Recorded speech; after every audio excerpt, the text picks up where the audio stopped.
আবু বকর সিদ্দিক রাদিয়াল্লাহু তাআলা আনহু যেই দিন দুনিয়ার জমিন থেকে বিদায় হবেন এর কয়েকদিন আগে আম্মাজান আয়েশা সিদ্দিকা রাদিয়াল্লাহু আনহাকে ডাক দিলেন, মাগো এই নাও 3টা কাপড়, আমি যেই দিন দুনিয়ার জমিন থেকে বিদায় হয়ে যাব এই 3 কাপড় দিয়ে আমার কাফন পরিধান করব।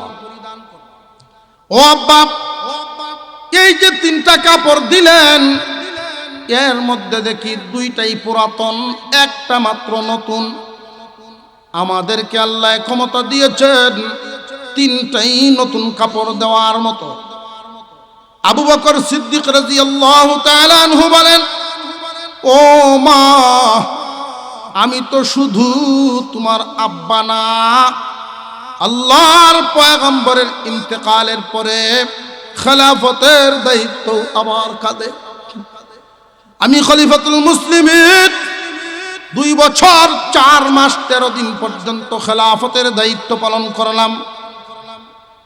যেই ব্যক্তি খলিফা হবেন, জনপ্রতিনিধি হবেন, তার কিছু মৌলিক দায়িত্ব থাকে। জনগণকে অন্ন, বস্ত্র, বাসস্থান, শিক্ষা, চিকিৎসা, এই 5টা মৌলিক। আমি কি বস্ত্র সবাইকে দিতে পারলাম কিনা?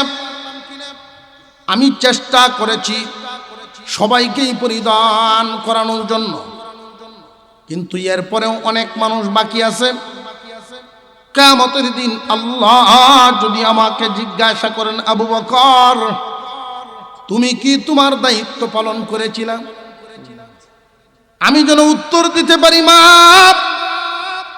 আল্লাহর সামনে দাঁড়িয়ে যেন বলতে পারি, প্রভু হে, সবাইকে আমি নতুন কাপড় দিতে পারি নাই, এই জন্য আমি আবু বকর 3টা নতুন আনি নাই। আর একটু জোরে করেন না সুবহান।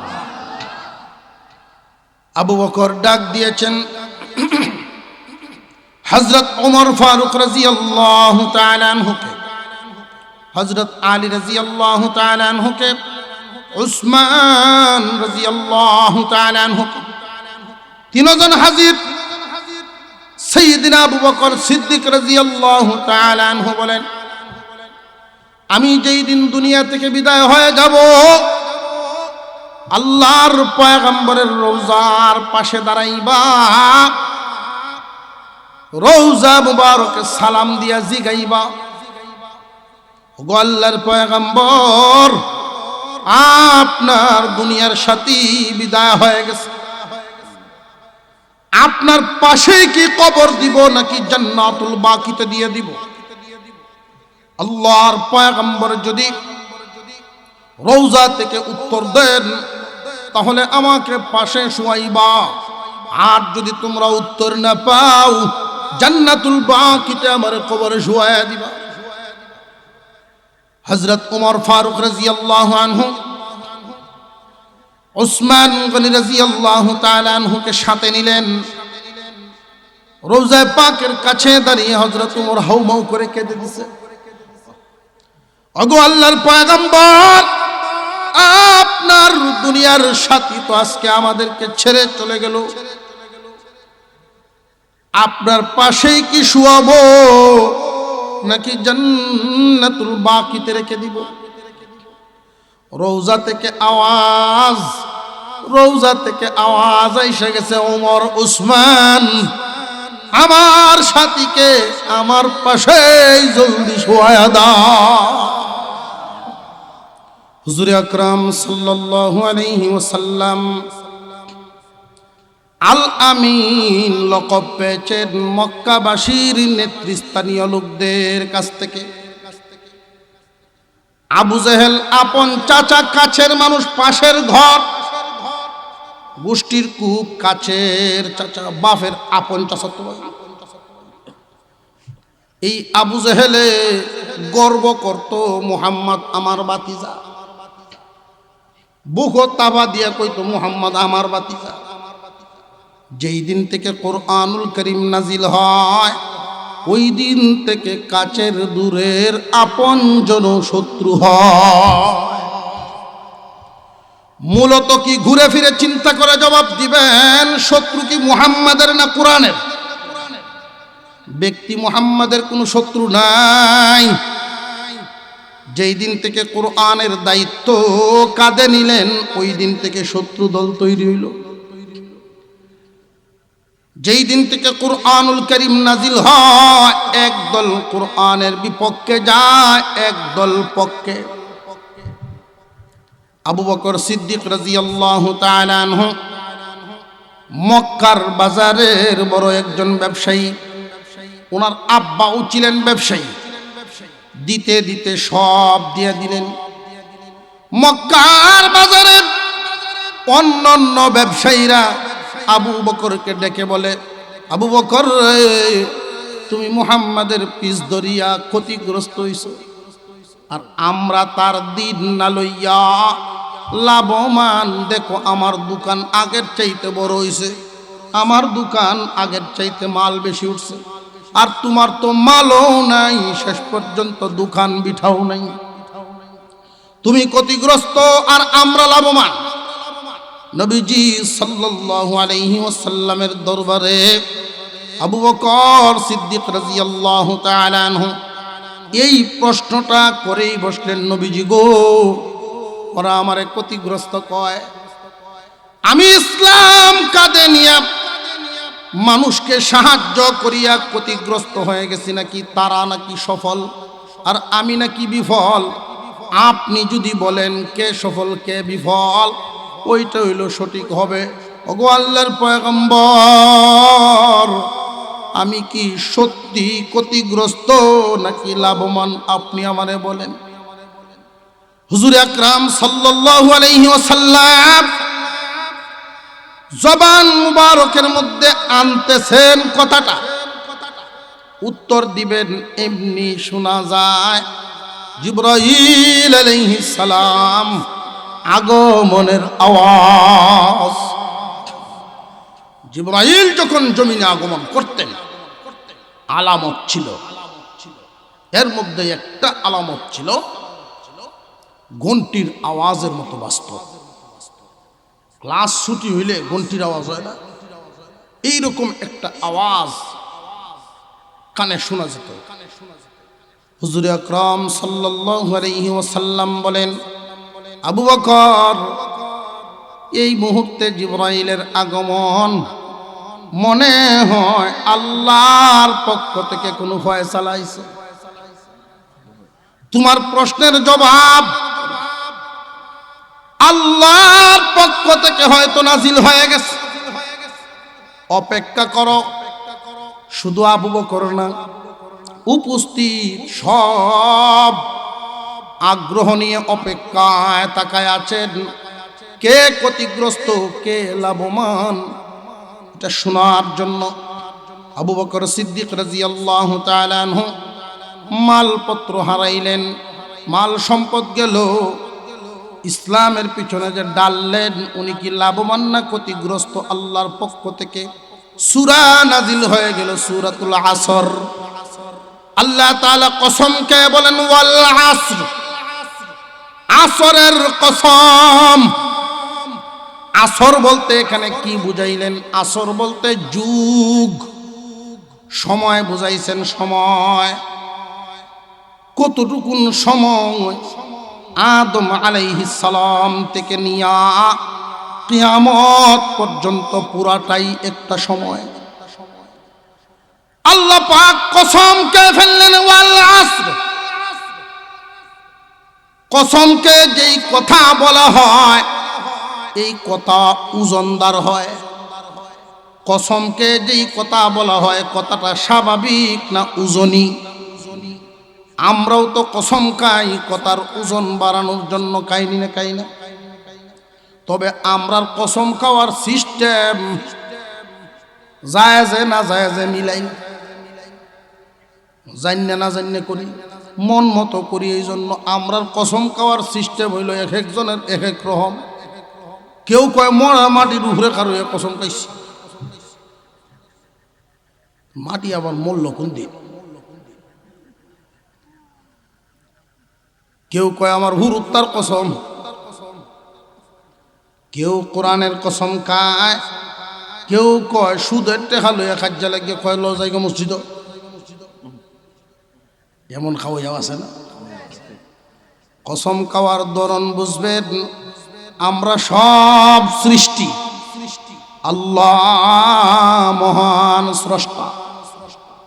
আল্লাহ যদি কসম খান, সৃষ্টির নাম ধরে কসম খান, আর আমরা যদি কসম খাই আল্লাহর নামে খাবো।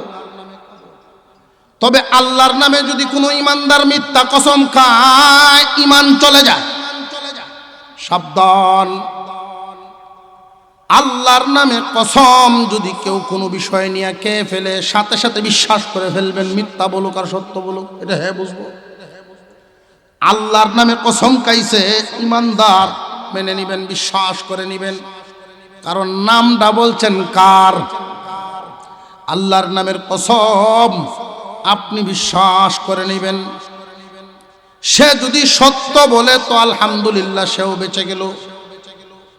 আর যদি মিথ্যা বলে আপনারা ধোঁকা দেয়, সে ঈমান হারা হইব। বুঝে আসতেছে?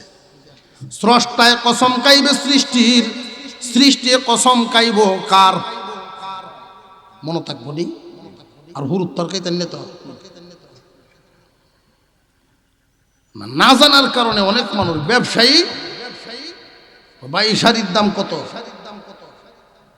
১,৫০০। ভাই ১,০০০ দেলাই। আমি গদ্দিত বইয়ে কসম খাইতেছি ১২০০ কিনা হই। গদ্দিত বইয়ে কসম খাওয়াই আছে না? বুঝে না কোন টাকায় কসম খাওয়ান, এটা বোঝে না। আল্লাহ পাক রব্বুল আলামিন সময়ের কসম খাইলেন। সময়ের বড় দামি এক দৌলত মানুষের জীবনে সময়। সময়ের দাম আছে না নাই? স্বর্ণের তুলনায় সময়ের দাম কম না বেশি? না কম না বেশি? স্বর্ণের দাম বেশি না সময়ের দাম বেশি? সময় এমন একটা দৌলতের নাম, এই সময়ের যে কাজে লাগায় সেই দামি হয়ে যায়। কোনো একজন গিরস যদি মনে করে আমি সময়ের কাজে লাগাবো, সারা এলাকার শ্রেষ্ঠ গিরস হইব। কোন ছাত্রে যদি মনে করে আমি সময়কে কাজে লাগাবো, সেরা ছাত্র হবে। প্রত্যেকটা সেক্টরে সময়কে যে যত কাজে লাগাবে, সে তত বড় হবে। সময় এত বড় দামি এক দৌলত, তবে আমরা এতটাই বুকার দল, ঘন্টাকে ঘন্টা 4 দোকানও কাটাইয়া দেই, খবর নাই। জিন্দিগানি মেঘের পানি যাচ্ছে চলে যমুনায়।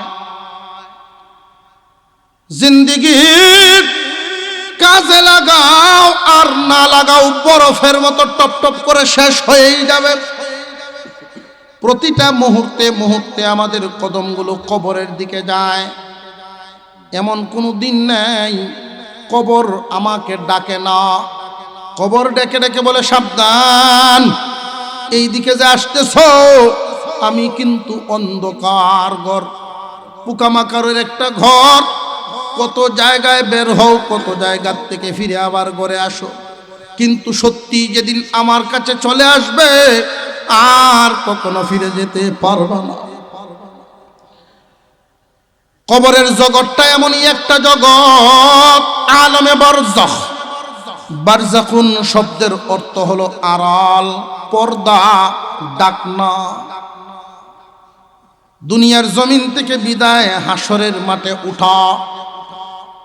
দুনিয়ার থেকে বিদায় হওয়ার পর হাসরের মাঠে উঠার আগ পর্যন্ত এই যে সময়টা আমাদের যাবে, এটার নামই আলমে বারজাখ।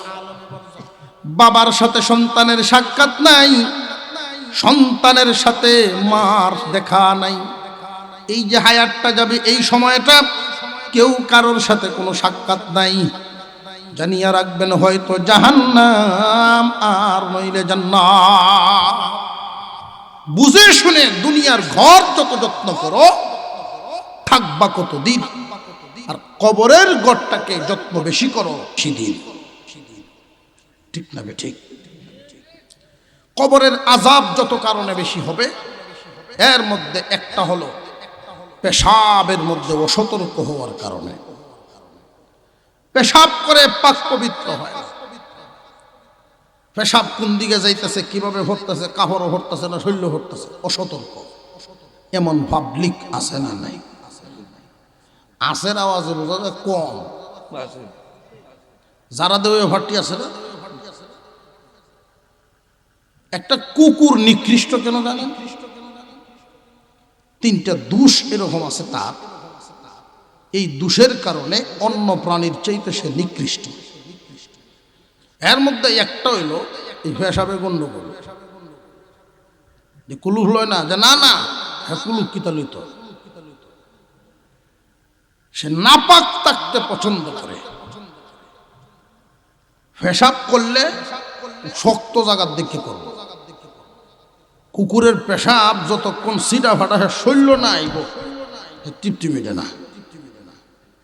কোনো কারণে যদি বালুর টালের মধ্যে বালুর উপরে পেশাব করে, দেখবেন শেষ করতো না, অর্ধেক করিয়ে দৌড়ব। কেন? সিটাই না শৈল্য। যতক্ষণ সিটা ফাটা তার শৈল্য না আইছে পেশাবের তৃপ্তি মিটবে।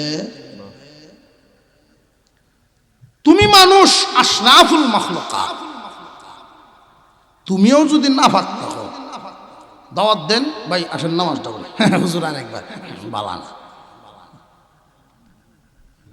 হেও নাফাক, তুমো নাফাক, তুমি আর তার মধ্যে বেশ কম রইল। কুকুরের আরেকটা দোষ হইল সে নির্লজ্জ, বেহায়া, হায়া শরম কম। প্রত্যেকটা প্রাণীকে তার লজ্জাস্থান রাখার মতো ব্যবস্থা দিয়েছেন আল্লাহ। লেজ দিয়া, লেজ আছে না? আমরা যদিও প্রাইমারিতে যখন পড়তাম, গরুর রচনা লিখতে গিয়া লেজের কামড়া কিতা এটা লিখতাম মশা মাছি কেদা দি। বড় ওর পরে বুঝছি যে আসল কাম এটা না, মশা মাছি তারাই বললে। কিন্তু যদি আল্লাহ এই লেজ দিত তাহলে ভিডের মাঝখানে হইল, সারা বডির মশা টানে আল্লাহ। ঠিক না? ঠিক। আল্লাহ এই লেজ দিয়েছেন লজ্জাস্থান ঢাকার জন্য। ছাগল 4 আঙ্গুল লেজ দেও দেখবেন ডাকেতেছে, আর কুত্তা আদাত লম্বা উল্টাইতেছে। ঠিক না? ঠিক। তুমি আশরাফুল মাখলুকাত মানুষ, তোমার কাপড় পরার মাপকাঠি ঠিক থাকা চাই। ইয়ং জেনারেশন ইহুদি খ্রিস্টানদের কালচার আমাদের উপরে লেলিয়ে দেওয়ার জন্য, তোমাদেরকে নির্লজ্জ বানানোর জন্য চক্রান্ত করে এমন কিছু প্যান্ট বাজারজাত করছে। হাইট 3 ইঞ্চি, টানলেও নাবির উপরে উঠে না, পুরা ভাষা ঘুরে না, অর্ধেক উদাম। দেখছেন নি? মুরব্বীরাও মাতালারা হেরাও দেখছে, অর্ধেক ফাঁসা উদাম, গেঞ্জিতে ঘুরে। এই যে গেঞ্জিতে ঘুরল, কোনো কারণে যদি তোমার রুকু বা নোয়া লাগে, ইজ্জত কি ফিসেতে তাকে। আহারে ভাই, সতর্ক, সতর্ক হয়ে যাও। এমন শালীন কাপড় পরবা, এই কম দামা কাজ তুমি করো কেমনে? তুমি দামি নবীর উম্মত, দামি নবীর উম্মত, কম দামা কাজ করো কিভাবে? পোশাক আশাক, চলাফেরা, উঠা বসা, পাক না পাক, হিসাব নিকাশ করে আমার চলতে হবে।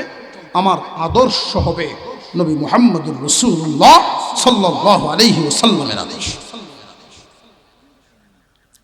মুসলমান ইমানদার ভাইরা, বলতে বলতে অনেক দূর চলে আসছি। একদল কোরআনের পক্ষে আর একদল কোরআনের বিপক্ষে। কোরআনের পক্ষের যারা ছিলেন, সর্বপ্রথম আবু বকর সিদ্দিক রাদিয়াল্লাহু আনহু। তিনি সফল না বিফল, আল্লাহ সূরা নাজিল করে সময়ের কসমকে তিনি জানায়া দিলেন, কিয়ামত পর্যন্ত কে সফল কে বিফল আমি মাপকাঠি দিয়ে দিলাম। শুধু আবু বকরের ক্ষেত্রে না, কিয়ামত পর্যন্ত এই মাপের ভিতরে ফেলাইয়া দেখবেন, যারা মাপে মিলবে তারা সফল, যারা মিলবে না বিফল। সপ্ত রাজ্যের মালিক হইলেও সফল হতে পারবে না। মুসলমান ইমানদার ভাইরা আমার, আবু বকর সিদ্দিক রাদিয়াল্লাহু তাআলা আনহু যেই দিন দুনিয়ার জমিন থেকে বিদায় হবেন, এর কয়েকদিন আগে আম্মাজান আয়েশা সিদ্দিকা রাদিয়াল্লাহু আনহাকে ডাক দিলেন, মাগো এই নাও 3টা কাপড়, আমি যেই দিন দুনিয়ার জমিন থেকে বিদায় হয়ে যাব এই 3 কাপড় দিয়ে আমার কাফন পরিধান করবা। ও আব্বা, এই যে 3টা কাপড় দিলেন, এর মধ্যে দেখি 2টাই পুরাতন, একটা মাত্র নতুন। আমাদেরকে আল্লাহ ক্ষমতা দিয়েছেন 3টাই নতুন কাপড় দেওয়ার মতো। আবু বকর সিদ্দিক রাদিয়াল্লাহু তাআলা আনহু বলেন, ও মা, আমি তো শুধু তোমার আব্বা না, আল্লাহর পয়গম্বরের ইন্তেকালের পরে খেলাফতের দায়িত্ব আমার কাঁধে। আমি খলিফাতুল মুসলিমিন 2 বছর 4 মাস 13 দিন পর্যন্ত খেলাফতের দায়িত্ব পালন করলাম। যেই ব্যক্তি খলিফা হবেন, জনপ্রতিনিধি হবেন, তার কিছু মৌলিক দায়িত্ব থাকে। জনগণকে অন্ন, বস্ত্র, বাসস্থান, শিক্ষা, চিকিৎসা, এই 5টা মৌলিক। আমি কি বস্ত্র সবাইকে দিতে পারলাম কিনা? আমি চেষ্টা করেছি সবাইকেই পরিধান করানোর জন্য, কিন্তু এরপরেও অনেক মানুষ বাকি আছে। কিয়ামতের দিন আল্লাহ যদি আমাকে জিজ্ঞাসা করেন, আবু বকর তুমি কি তোমার দায়িত্ব পালন করেছিলা? আমি যেন উত্তর দিতে পারি, মা, আল্লাহর সামনে দাঁড়িয়ে যেন বলতে পারি, প্রভু হে, সবাইকে আমি নতুন কাপড় দিতে পারি নাই, এই জন্য আমি আবু বকর 3টা নতুন আনি নাই। আর একটু জোরে করেন না সুবহান। আমরার হিসাব ইলেকশনের আগের ছবি আর ইলেকশনের পরের ছবি মিল নাই, ঠিক না? ঠিক। আবু বকর ডাক দিয়েছেন হযরত ওমর ফারুক রাদিয়াল্লাহু তাআলা আনহুকে, হযরত আলী রাদিয়াল্লাহু তাআলা আনহুকে, উসমান রাদিয়াল্লাহু তাআলা আনহুকে। 3 জন হাজির। সাইয়েদনা আবু বকর সিদ্দিক রাদিয়াল্লাহু তাআলা আনহু বলেন, আমি যেই দিন দুনিয়া থেকে বিদায় হয়ে যাব, আল্লাহর পয়গম্বরের রওজার পাশে দাঁড়াইবা, রওজা মুবারকে সালাম দিয়া জিগাইবা, ওগো আল্লাহর পয়গম্বর, আপনার দুনিয়ার সাথী বিদায় হয়ে গেছে, আপনার পাশে কি কবর দিব নাকি জান্নাতুল বাকিতে দিয়ে দিব? আল্লাহর পয়গম্বর যদি রওজা থেকে উত্তর দেন তাহলে আমাকে পাশে শুয়াইবা, আর যদি তোমরা উত্তর না পাও জান্নাতুল বাকিতে আমার কবরে শুয়াইয়া দিবা। আশিক রাসূল আবু বকর সিদ্দিক রাদিয়াল্লাহু আনহু যেই দিন দুনিয়া থেকে বিদায় হয়ে গেলেন, ওমর কান্দেন, কারণ জীবনে কোনোদিন আমল করে প্রতিযোগিতা দিয়ে যার সাথে কোনোদিন জিততে পারলাম না। আল্লাহর পয়গম্বর জিজ্ঞাসা করেছেন, ওমর দান করার জন্য, বাইতুল মালে দান করার জন্য কি পরিমাণ মাল আনছো? হযরত উমর জবাব দিলেন, গাঁটুরি বেঁধে মাথায় পুটলি নিয়ে বিশাল সম্পদ। সম্পদের পরিমাণ কত? আমি উমরের যা আছে হিসাব করে অর্ধেক আল্লাহর রাস্তায় দিয়ে দিছি। উমরের মনে মনে আজকে হয়তো আমি দাতার কাতার 1 নম্বরে থাকব। আবু বকরকে জিজ্ঞাসা করেন, আবু বকর তুমি আর কি দিবা? দিতে দিতে তো সব দিয়াই দিলা। আবু বকর জবাব দিলেন, ওগো নবীজি, চাদর বিছায়া দিছেন আপনি, মাল জমা দেওয়ার জন্য এইভাবে চাদর বিছাইতে আমি আর কোনোদিন দেখছি না। আমি বুঝে নিয়েছি মালের খুব দরকার বাইতুল মালের, তাই আমি ঘরে ঢুকেছি।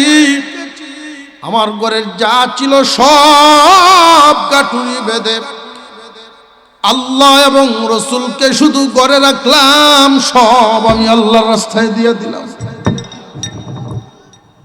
হযরত উমর অর্ধেক রাখছেন, অর্ধেক দিছেন, আর আবু বকর সব দিয়ে দিছেন। এমনকি ওই দিন তিনি খেজুরের কাটা দিয়ে সুই বানায় সেলাই করে সালার শটের পাঞ্জাবি বানায় গায়ে জড়াইছে। মক্কার মদিনার গলিতে ঘুরেন, হাঁটেন আবু বকর। মুনাফিকেরা ডাকে আর বলে, আবু বকর আল্লাহ এবং রসুলের সন্তুষ্টি হাসিলের জন্য জীবনে সব কিছু বিলাইয়া দিলা। বাবা ছিলেন ব্যবসায়ী, তুমিও ছিলে একজন ব্যবসায়ী, কোনো কিছুই তো রাখলাই না, সব যে দিয়ে দিলা আল্লাহ এবং রসুলের সন্তুষ্টিতে।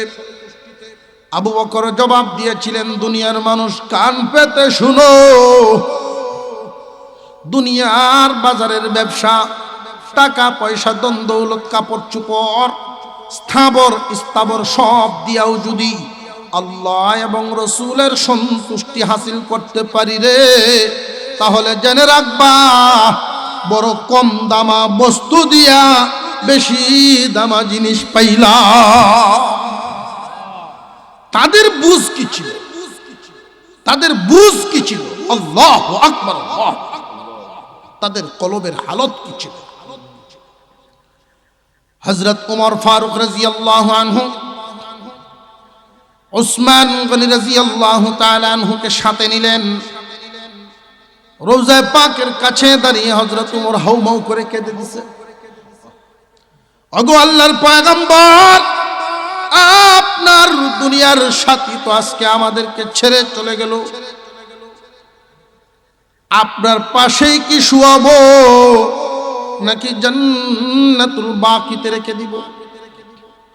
রওজা থেকে আওয়াজ এসে গেছে, ওমর, উসমান, আমার সাথীকে আমার পাশেই জলদি শোয়া দাও। উনি কি বিফল না সফল? আরো জোরে কোন। কুরআনুল কারীমের পক্ষে আবু বকরের পিছনে দাঁড়িয়ে কিয়ামত পর্যন্ত এই এক সিঁড়ি আসবে, একটা সারি থাকবে, এক কাতার।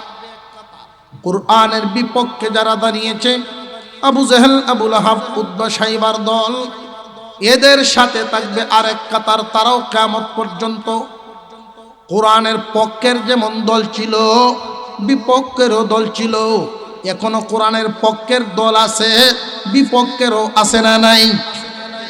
আবু বকর জানমাল সব কিছু দিয়া কোরআনের সহযোগিতায় দাঁড়িয়েছে। এতে কি বিফল না পুরোপুরি সফল? কিয়ামত পর্যন্ত কোরআনের পক্ষে থাকবে যারা, সফল হইবে তারা। তবে একটা কথা বুক টান করে শুনে রাখবেন, কান খুলে, পৃথিবীর একটা মানুষও যদি কোরআনের পক্ষে না থাকে, দুনিয়ার কোনো একজন মানুষও যদি আল্লাহর কালামের সাহায্যে না থাকে, আল্লাহ রাব্বুল আলামিনের কালাম একটা হরফ কেউ হেরফের করতে পারবে না। কারণ কুরআন নাজিল করে আল্লাহ ঘোষণা দিয়েছেন, তাওরাত, জাবুর, ইনজিল নাজিল করেছি আমি, কিন্তু হেফাজতের জিম্মাদারি নেই। নাজিল করেছেন আল্লাহ, হেফাজতের জিম্মাদারি তিনি নেন নাই। এই কারণেই তো ইহুদি এবং খ্রিস্টানেরা নিজেদের মর্জি মাফিক বদলায় ফেলছে সব। কুরআনুল কারীমের ক্ষেত্রে ভিন্ন মত নাজিল করেছেন আল্লাহ, হেফাজতের জিম্মাদারিও নিয়েছেন আল্লাহ। নাহনু নাযালনা যিকরা ওয়া ইন্না লাহু লাহাফিযুন। আল্লাহ বলেন, কুরআন নাজিল করেছি আমি, হেফাজতের জিম্মাদারিও নিলাম আমি। কিয়ামত পর্যন্ত যারা কোরআনের হেফাজতের জিম্মাদারি গ্রহণ করবে তারা যেন আমার কাজ তাদের কাঁধে উঠায় নিল। কোরআন হেফাজত করবেন বলেছেন কে? দুনিয়াতে কোনো মানুষ যখন কোরআন হেফাজতের কাজে লাইগা যায় ওরা আল্লাহর কাজ করনেওয়ালা হইয়া যায়। এরা দি আমার কাজ করে, কোরআন হেফাজত করে।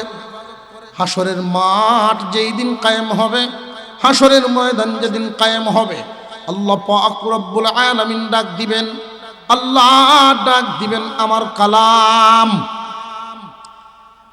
আল্লাহর কালাম আল্লাহ পাক সুরক্ষিত রেখেছেন লৌহে মাহফুজে। লৌহে মাহফুজ থেকে জিবরাইল আমিন আনছেন আমার আপনার হাবিব পয়গম্বরের কাছে। উনি দিয়া গেলেন আমাদের জিম্মাদারিতে। আল্লাহ কিয়ামতের দিন সবই জানেন, এরপরেও জিজ্ঞাসা করবেন আমার লৌহে মাহফুজ, আমার কালাম কই? তোমার হেফাজতে ছিল, আমার কালাম কই? আল্লাহ, আপনার কালাম আমার হেফাজতের মধ্যে কোনো কমতি ছিল না, আমি হেফাজতে রাখছি। কোথায় এখন? জিবরাইল আমিন নিয়ে গেছে। আল্লাহ পাক তখনই জিবরাইল আলাইহিস সালামকে ডাক দিবেন, জিবরাইল তুমি নাকি আমার কালাম লৌহে মাহফুজ থেকে এনেছো, হেফাজত কি পরিমাণ করেছো? জিবরাইল আলাইহিস সালাম জবাব দিবেন, প্রভু আপনি আমাকে বানাইছেন 600 নূরের পাকা দিয়া। কতটা পাকা? সিত্তুমি আতি জানাহিন, 600 নূরের পাকা। দুইটা পাকা যদি এভাবে ছড়ায়া দেন, মাশরিক থেকে মাগরিব, শিমাল থেকে জুনুব পর্যন্ত কোনো জায়গা ফাঁকা থাকে না। আয় আল্লাহ, 600 নূরের পাকা দিয়া আমি এমন ভাবে বেষ্টনী দিয়া রাখছি যেন কোনো জিন, কোনো শয়তানে একটা হরফ চিনে নিবার না পারে। আমি জিবরাইলের কাছ থেকে কেউ চিনে নিবার পারে নাই। লৌহে মাহফুজ থেকে আমি যেইভাবে নিয়েছি এইভাবে হেফাজতের সাথে হুবহু আপনার হাবিবের কাছে পৌঁছায়া দিছি। আমার আপনার পয়গম্বর সাল্লাল্লাহু আলাইহি ওয়াসাল্লামকে হাসরের মাঠে আল্লাহ ডাক দিবেন, হাবিব আমার কালাম কই? জিবরাইল আমিন আপনাকে দিয়েছে, আপনি হেফাজত কি পরিমাণ করছেন? ওই দিন আমার আপনার পয়গম্বর বলবে, আল্লাহ আপনার কালাম হেফাজতের জন্য তায়েফের ময়দানে আমি রক্ত জড়াইছি, আপনার কালাম হেফাজতের জন্য আমি পাথর খেয়েছি, উহুদের ময়দানে আমি দান শহীদ করেছি। আমার কষ্ট করে সাহাবীরা এই কালাম হেফাজতের জন্য গলা কেটে শহীদ হয়েছে। আমার জীবদ্দশায় একটা আয়াত কেন, একটা হরফের বেহেফাজত হইতে দেই নাই। হেফাজত করে এসেছি আমার সাহাবীদের কাছে, আমার উম্মতের জিম্মাদারিতে দিয়ে আসছি। আল্লাহ জিজ্ঞাসা করবেন, আপনার উম্মত কি আমার কালামের হেফাজত করতে পারছেনি? তখনই আমার আপনার পয়গম্বর আল্লাহর কুদরতি কদমে সেজদায় পড়ে যাবেন। এই উম্মতের দুর্বলতা নবীজি জানতেন। আমার সব উম্মত সমানভাবে কালামের হেফাজত করবে না, এই জন্য উম্মত যেন প্রশ্নের সম্মুখীন না হন। আমার আপনার পয়গম্বর আল্লাহর কুদরতি কদমে সেজদায় পড়ে যাবে, আল্লাহ আমার উম্মতকে জিজ্ঞাসা না, বরং আপনার কালামকে জিজ্ঞাসা করেন আমার উম্মত তার হেফাজত করছে কিনা। ওই দিন আল্লাহ ডাক দিবেন আল্লাহর কালামকে হাফিজুল কুরআন, যারা কুরআনুল কারীম মুখস্থ করেছেন এদের অন্তর মাটিয়ে খায় না। কিয়ামতের কঠিন ময়দানে সিনার ভিতর থেকে বেরিয়ে আল্লাহর কালাম, এখন তো আমরা দেখি কালাম নীরব, কালো কালো অক্ষর, কালো হরফগুলো আমরা পড়ি, কালামের কোনো কথা শুনি না। ওই দিন আল্লাহর কালাম একটা বডি নিয়ে আল্লাহর সামনে দাঁড়ায় যাবে। জজ উকিলে যেমনে কথা হয়, আল্লাহর কালাম আল্লাহর সাথে কথা বলা শুরু করে দিবে। আরো জোরে কোন সুবহানাল্লাহ। আল্লাহ জিজ্ঞাসা করবেন আমার কালাম, ও আমার কালাম, তোমার হেফাজত করতে পারছেনি আমার হাবিবের উম্মত? কেমনে হেফাজত করছে তুমি বলো? ওই দিন কালাম আমাদের পক্ষে বলা শুরু করবে, বলেন আল্লাহু আকবার। আরো জোরে বলেন আল্লাহু আকবার।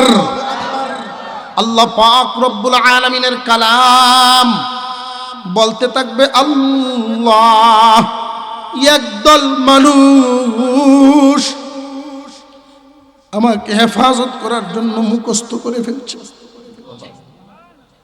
পৃথিবীর কোন শত্রু যেন আমাকে মুছতে না পারে, কলিজার ভিতরে পড়ে ফেলছে আমাকে। কুরআনুল কারীমের হাফেজ যারা, 30 পারা কোরআন সিনার ভিতরে লালন করে ফেলে অনেক পুরুষ, অনেক মহিলা আল্লাহর কালাম মুখস্থ করে ফেলছে সিনার ভিতরে। কিয়ামতের দিন কুরআনুল কারীম আল্লাহর কাছে বলবে, আল্লাহ এই কালাম মুখস্থ করে রাখছে। আল্লাহ বলবেন কিভাবে? এত কঠিন কাজ তারা করলো কেমনে রে? তোমারে মুখস্থ করলো কেমনে? আল্লাহর কালাম বলতে থাকবে, আল্লাহ তোমার একদল বান্দা বান্দি দয়া মায়াকে বান্দিয়া বুকে পাথর বেঁধে কলিজার টুকরা সন্তানটাকে মাদ্রাসায় দিয়ে দিত। যেই 7 বছর 8 বছরের শিশু মা বাবার বিছানায় ঘুমানোর কথা, মার সাথে বাবার সাথে ঘুম না পারায়া মাদ্রাসার বোর্ডিং এর ফ্লোরে ঘুম পাড়াইছে। প্রচন্ড ঠান্ডার মধ্যে যখন মা বাবা খাট পালঙ্গে লেপ তুষক নিয়ে ঘুমায়, সন্তানের কথা স্মরণ হয়। একজন আর একজনের তাকায় দেখে আর চোখের পানি ছাড়ে, আবার নিজেদের মধ্যে বুঝানে দুনিয়া কামানোর জন্য তো দেই নাই, আল্লাহর কালাম হেফাজতের জন্য দিয়েছি। হাফেজ হইতে আল্লাহর দেওয়া সন্তান আল্লাহর কালাম হেফাজতকারী বানাবো, তাই মাদ্রাসায় দিছে। এই যে নাবালেগ শিশুগুলো কুরআনুল কারীম মুখস্থ করে নাবালেগ অবস্থায় হাফেজ হয়ে যায়, এমন আছে না নাই? আল্লাহর কালামের হেফাজতকারী নাবালেগ শিশু কুরআন মুখস্থ করে ফেলছে। আল্লাহ বলেন, ফেরেশতারা এটা আমার কালাম, তেলাওয়াত করলে প্রতি হরফে 10 নেকি। কি পরিমাণ পড়া লাগছে! 30 পারা কোরআন যারা মুখস্থ করছে, এই নাবালেগ শিশুর তো কোনো আমল নামার খাতা খোলা হয় নাই। এই যে হরফগুলো মুখস্থ করলো, কত লক্ষ কোটি বিলিয়ন বিলিয়ন তিলাওয়াত হইল, এই নেকি দিবা কই? মা বাবার আমল নামায় দিয়া দাও। আর জোরে কোন সুবহানাল্লাহ। একদল মানুষ আমাকে হেফাজত করছে কোরআন মুখস্থ করার মাধ্যমে, আর একদলে হেফাজত করেছে অর্থ ব্যাখ্যা জানার মাধ্যমে।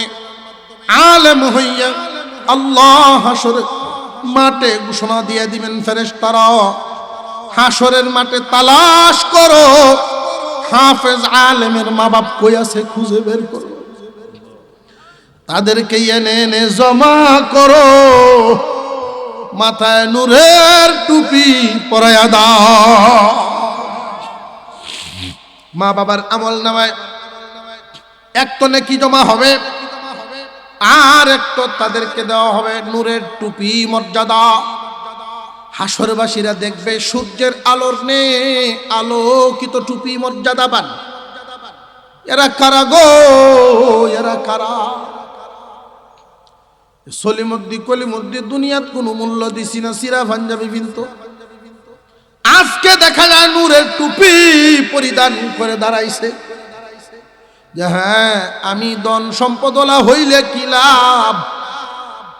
সে তো গরিব মানুষ হইলেও ছেলে একটা, মেয়ে একটা হাফেজ, ছেলে হাফেজ এই জন্য টুপি, মেয়ে আলেম এই জন্য টুপি।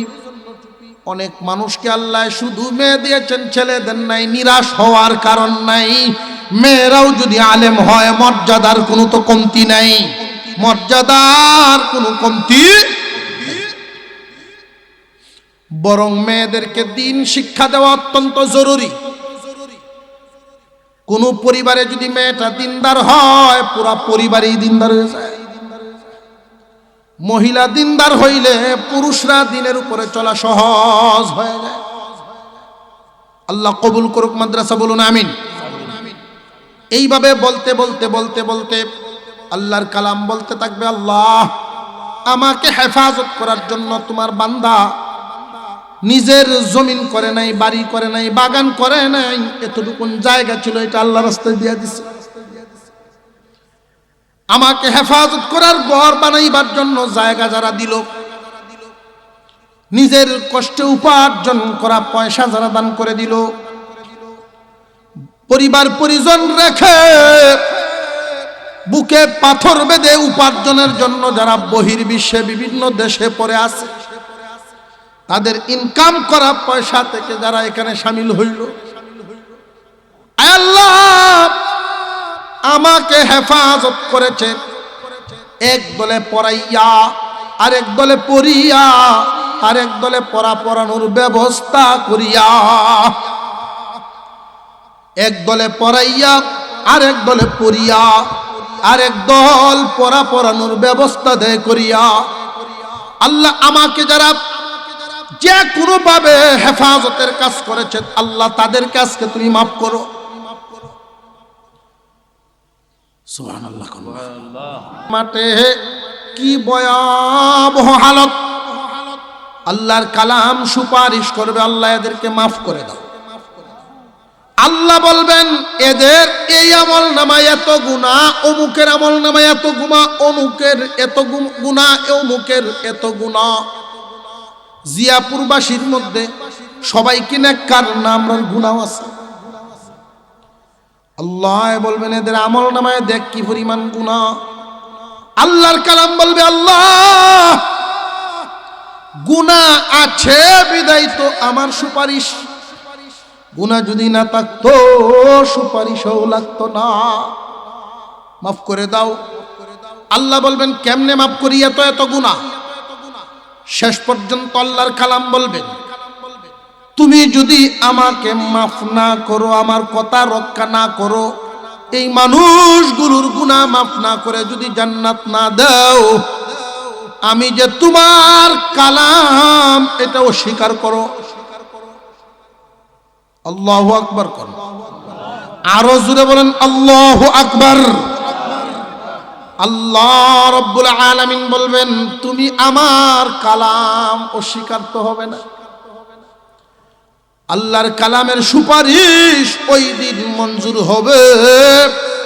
কালামের সুপারিশে যুগে যুগে যুগে যুগে সাহায্যকারীরা, আল্লাহর কালামের সাহায্যকারীরা ওই দিন নাজাত পাবে।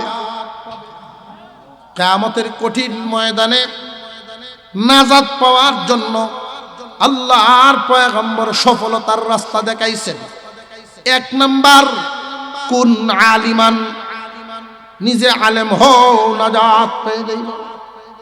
আও মুতাআল্লিমান, হয়তোবা ছাত্র হও তবু বাঁচবা। আলেম না, কয়েকদিন ছাত্র হইয়া আসা যাওয়া করছে, তার নামাজটা আর যে ছাত্র হইছে না তার নামাজ কি সমান? ছাত্র হইলে নামাজ কালাম ওযু গোসল সুন্দর হয়ে যায়। আল্লাহর পয়গম্বর বলেন হয়তো আলেম হও, নয়তোবা ছাত্র হও, আর নইলে আলেম উলামাদেরকে এই পড়ানোর কাজের সাহায্যকারী হয়ে যাও। আলেমও হতে পারো নাই, ছাত্রও হতে পারো নাই, পড়ানোর মধ্যে সাহায্যকারী হইয়া যাও। সাহায্যকারী যার তৌফিক যেমন কুলায়, সবার অবস্থানকে আল্লাহ সমান রাখছেন না বেশ কম আছে? আরো জোরে কর। আল্লাহ যারে যেমন দিয়েছেন তার অবস্থান থেকে সেইভাবে সে অংশগ্রহণ করবে, শামিল হবে। 3 নাম্বার, সাহায্যকারী হও। যদি সাহায্যকারীও হইতে না পারো রে উম্মত, সফল তোমার হওয়া লাগবে। 4 নাম্বার অপশন, মহব্বতকারী হইয়া যাইবা। 4র্থ লাইন, মহব্বতকারীর কাতারে হইলেও থাকবা, মন থেকে ভালোবাসবা। কেউ যদি দান করে খুশি হইয়া তার জন্য দোয়া করবা। দেখবা তুমি যদি খুশি হও আর একজনের দান করার ব্যবস্থা করো, খুশি হও, দোয়া করো, আল্লাহ তোমারও একদিন দান করার তৌফিক দিবেন। তবে যে কোনো মুহূর্তে যে কোনো হালতে কোরআনের পক্ষে তুমি থাকবা, মহব্বতকারী হইলেও হইবাও।